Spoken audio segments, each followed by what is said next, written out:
Thank you for coming tonight. This is a wonderful topic, very timely topic we have in our midst. Hope in the age of isolation is our topic for tonight. And we're really going to delve into kind of cura personalis, what that means for both Sister Colleen and Brother Matt, and for the larger group here. My name is Sister Colleen Gibson. I'm a Sister of St. Joseph from the Philadelphia congregation, if you know anything about Sisters of St. Joseph. But I currently minister in Wellesley, Massachusetts. I serve as a pastoral care minister in a parish here, St. John St. Paul Collaborative. I'm the co-host of the podcast Beyond the Habit. So like and subscribe, follow us wherever you get your podcasts.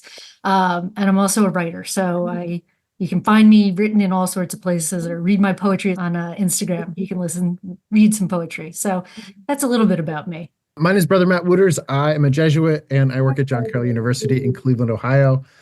Campus minister. I do a little bit of everything. And I'm originally from the East Coast. So it's fun to be with the East Coast Ignatian youth and the young at heart. So thanks for having us. It's great to be here.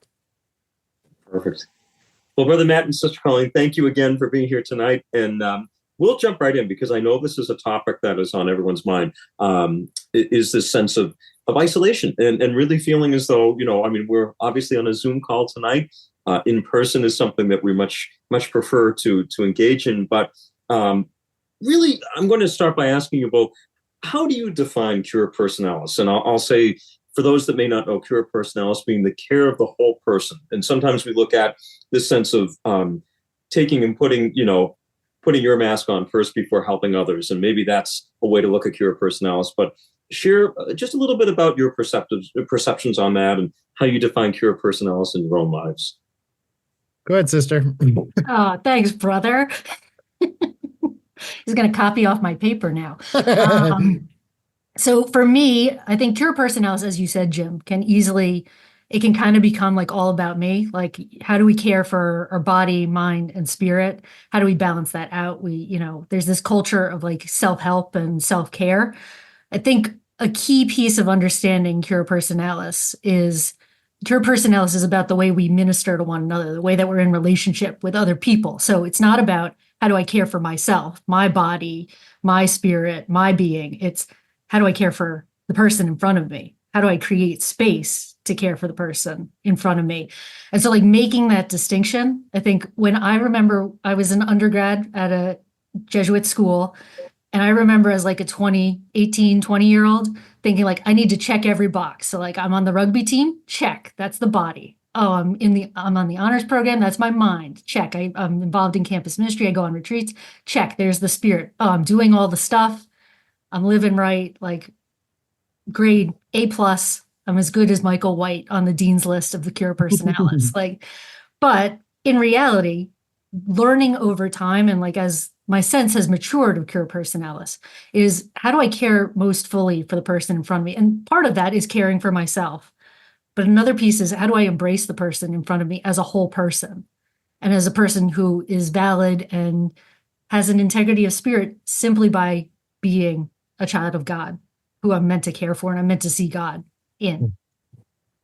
Yeah, I think that's great. I would say something very similar, which is to say, how do we give best of ourselves? Not so we're like burnout and agitated. And any of you who's on this call who works with students or has children, you can give of yourself and be resentful about it. Like, you little jerks, the chicken nuggets aren't warm enough for you. Like that's not what we're going for. Like how do you give so generously of yourself, but not to the point of depletion that you are also drowning? Because I think that can kind of have a backwards effect. And another thing I would say, it's about care, but Sister and I were talking before the call. This is always in the context of community. So we don't do cura personalis by ourselves on a Saturday at home alone. That's not what this is. That is something fine and good, but that's not this. And I think we do a disservice in Jesuit circles to make everything cura personalis, which is not true or right or authentic to our tradition. And I think it's important that placing ourselves in the context of community or parish or church or family is always with the operating model. The idea of this hyper-individualism is uniquely American, and that is not something St. Ignatius knew anything about as a Spaniard, part of a really big family. And so it was always in the context of a larger unit. Brother Matt, I'm struck by your comments about community, and that is something that I think, coming out of the pandemic a number of years ago, one thing. But now we're in an age where, for a lot of young people, and there are, a number of us here on the call, we're always on, the cell phone. We're always kind of communicating in those ways, and in-person, face-to-face communication in a community setting is so essential today. Both of you work in environments where, Sister Colleen, you're at a parish, and Brother Matt, you're at a college campus. What lessons can we learn from those two places, as the majority of us on this call perhaps are out in the world, not in a structured environment like a college campus or whatnot? So what are your, tips and tricks of living out that cura personalis in the way of community to really become better versions of ourselves? Yeah, I think we all hunger for community, and we also don't know how to find it. I think that's a real juxtaposition of modernity, where we're far away from our biological families. My brothers live in California and Washington, D.C. I'm in Cleveland. So we're pretty spread out. I would say start with finding what you like the common thread of our shared lives. And it could be religious. It doesn't need to be. What do you love to do? Do you like gardening? There's a lot of people that like gardening. The gift of the internet is we can find those communities. The downside of the internet is a false sense of intimacy, because we're watching other people. We're just scrolling and watching other people live their lives, and we think we know them. Now, some people might know Sister from her podcast and feel like they know her. They don't know her. So sometimes there can be a false sense of connection with the internet. So how do we do that? How do we build community? Stuff like this. It's great to be on this call, this Ignatian Youth Network. This is amazing to have touchstones of where we gather. What are the campfires, right? We all need cultural campfires since we were cavemen. What are the campfires that we can circle up around to warm ourselves and tell our stories? And that has to be in person, I think, almost entirely. And so how do we find the in-person way to do that is a big question. Yeah, I think there's something about tapping into established communities in one way or another. As Brother said, whether it's religious or not, there are places that exist already that are meant for in-person relating. And so whether it's a parish or a bowling league or a hiking group, or, a number of my friends, I have a friend who, is single and living her vocation in that way. And, she joins a hiking group. She joins a running club. She learned to knit because she thought, well, I like people who knit. So maybe it might be fun to build relationships in that space. But I think we come back to it over and over again. It's a risk, in person, and especially post-pandemic. There was a moment where in the pandemic, we all took a step back and we were all isolated, and we all bought into, what is the algorithm feeding me? My world is contained on the cell phone that shows me everything and helps me to hear voices that are in agreement with my own voice. How do we enter into spaces where we're going to be called to dialogue and have a different space and to make space for the person in front of us? I find so often in the parish, we started a young adult ministry, and people said to me when I got here, they were like, "Sister, there are no young adults in this parish," and I said, "Oh, they're here. You're just not looking. You're not paying attention to where they are." And it's remarkable. Every time we have an event, I give them, every time people come out, I give them kudos, because it takes a lot of courage to show up in a place where you are not known yet. And that's a big part, yet. By the end of our time together, you will know a little bit of the person in front of you. And so how do we enter into those spaces with a freedom, but also a courageous take to say, okay, I might not be fully known by the end of this 2-hour dinner that I sit with people, but did I make the effort to step outside of myself, to meet the other person? That sense of cura personalis. Was I met by the community I entered, and did the community meet me? And we see that over and over in these spaces. In a parish, there are all sorts of social groups built up, but in your workplace, it takes a risk to reach out to somebody and ask them about their day, to maybe, wade into a topic that is something other than the weather. And you know how I do that? How? One of the ways that I do that, I ask people if they want to be friends in real life. Ooh. Do you want to be friends in real life? And they know what I mean. Like Mhm. like we have this shared church or work or whatever, and I ask, do you want to be friends in real life? And they're like, okay.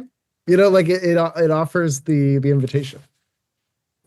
Yeah, I think like a cup of coffee, like I'll say, can we go get a cup of coffee? And I only have 45 minutes. So that's all I got, but I want to give it to you. I want to spend some time with you. So how do we do that? And like for myself, like naturally introverted, not like brother Matt will just walk up to people. I know. I'm like, oh, I don't know. People, I'm a little iffy here, but to say like it pays off. It usually pays off. And the significance it has to people when you acknowledge, like saying hi to people, you know, they recognize that you recognize them.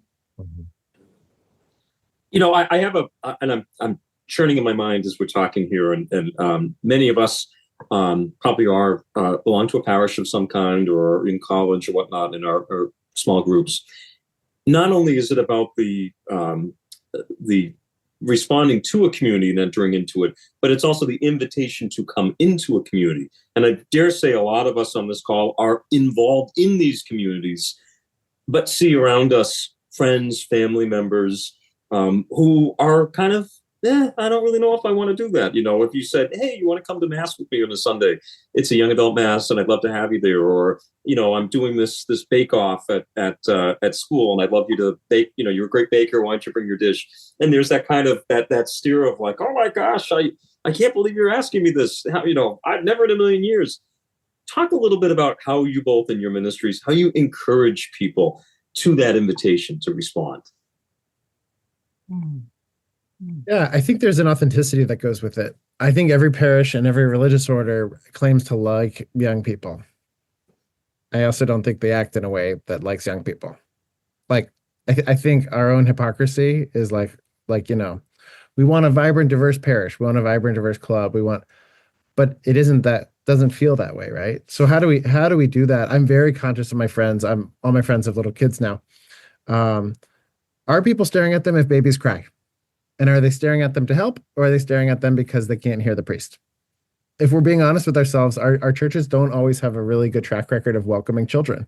And so that's something small that I'm very keen on, is how do we act in these spaces we claim are welcoming, which may or may not be the case. And also, like, you got to meet people where they are. If people feel the church is not for them, or they feel far away or hurt by the church, where are the spaces that you can meet? What are the neutral spaces that might lead to that? But I think sometimes people need to be shown a carrot first. Like, hey, yeah, I'll meet you at your whatever yard sale.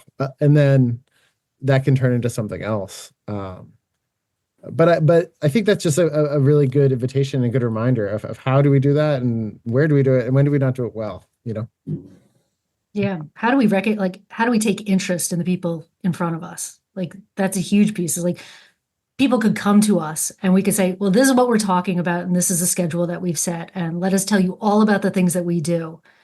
What if you told me about yourself? Like, what if you told me about what you're interested in? And creating those spaces, because then people feel like, oh, you see me, you value me. I had a 13-year-old in the parish say to me the other day, she's like, oh, you know everyone. I was like, no, no, sad to say anybody who's here from the parish, like I forget people's names all the time, but can I smile and can I remember a fact about someone to make that space so that people can enter in? And as we're building community in those small spaces, it's everyday conversation that says, I'm here. I'm here for when you need me later on. I'm here for a deeper conversation later. But that availability that's provided in all of these spaces. Yeah. Mm-hmm. These are great, and I think at the heart of community building too is really not only meeting people where they're at, but also understanding that not everybody has a vulnerable spirit. People are can be kind of shy to talk about some deeper things, but I also think that vulnerability opens the door to a lot more comfort and compassion and kind of finding joy. So maybe share a little bit about how you define, maybe setting an example, cura personalis in your own life, care of the whole person, whether that's learned experiences for you both, or maybe a definition you'd like to offer up to everyone else here tonight. Before we logged on, Sister and I were talking about hope and reasons for hope. So I'd love to hear what you think, sister, about what's hope for you. Like, if we're aiming towards hope, what does that mean? Yeah, I think, well, community gives me hope, but hope is at its essence, hope is a sustaining virtue. Like, I'll get theological on you for a moment. Like, hope is a theological virtue. We don't make it happen. We just show up and God shows up for us. And so in community, we can sustain that. But like a sense of hope being, that's prophetic in this world. It's really easy to despair. It's really easy to say, oh, I just need to go with the flow. But hope ultimately points us towards the kingdom of God. It points us towards kinship with one another. And I think that's where cura personalis and hope overlap. This care for a community is that we're building relationships with people, which gives us hope that God is doing something larger and that we don't need to do it on our own. And so even that sense of building community, we can do all the things in the world to try to build community. God is going to pull through in the end.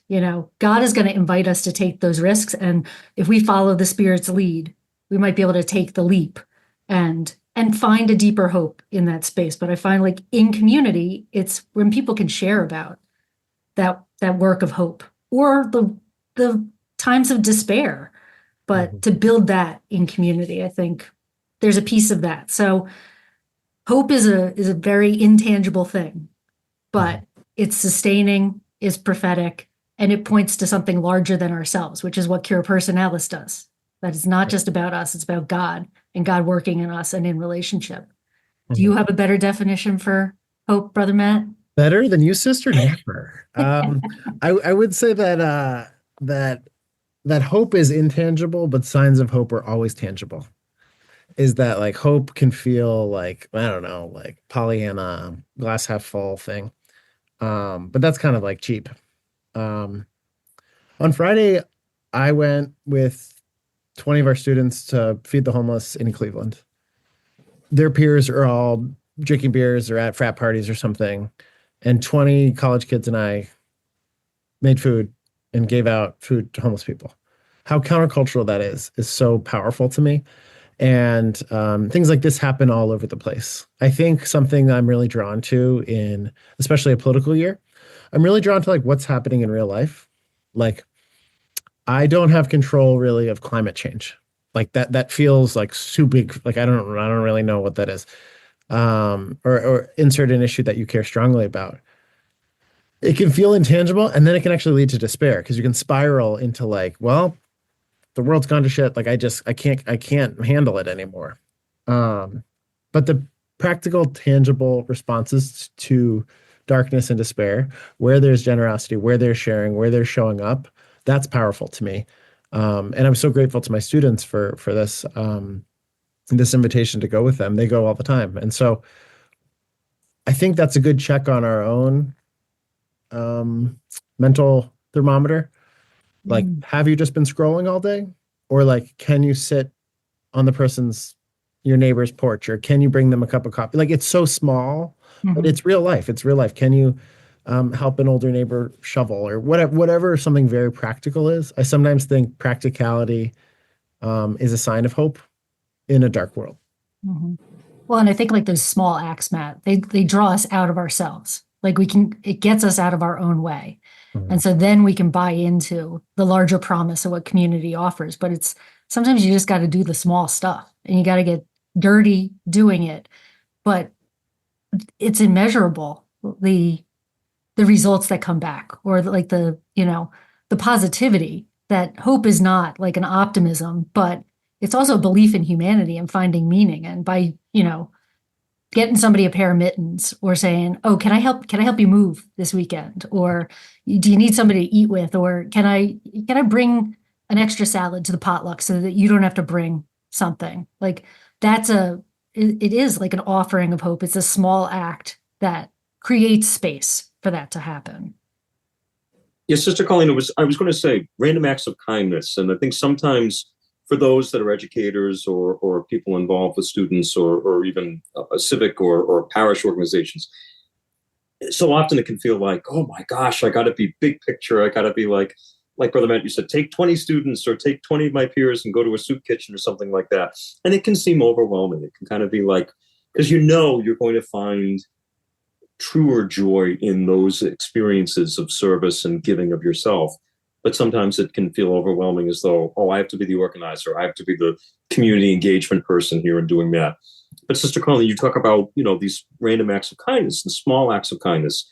So when we're looking at kind of balancing our lives as human beings, what's a happy medium of that? Is a little bit of both, a little bit of the random acts of kindness mixed in with some larger community organizing, or, what do you see that works? And, without burning yourself out, because I think burnout can also be a big thing in these times. Well, I think a piece of it comes down to what's an honest discernment of, what's my capability and where is my, like, if I was going to take a dipstick of the oil level of my hope, where am I at? And being honest with God in prayer and in conversation with people to say, what do I need right now? And what's going to help to jumpstart that push? And sometimes it is big acts to make a difference. And sometimes it's small acts. And sometimes it's simply the act of inviting other people. Like, I might not actually accept the invitation, but to be invited to do something is a recognition and is a spark to relationship.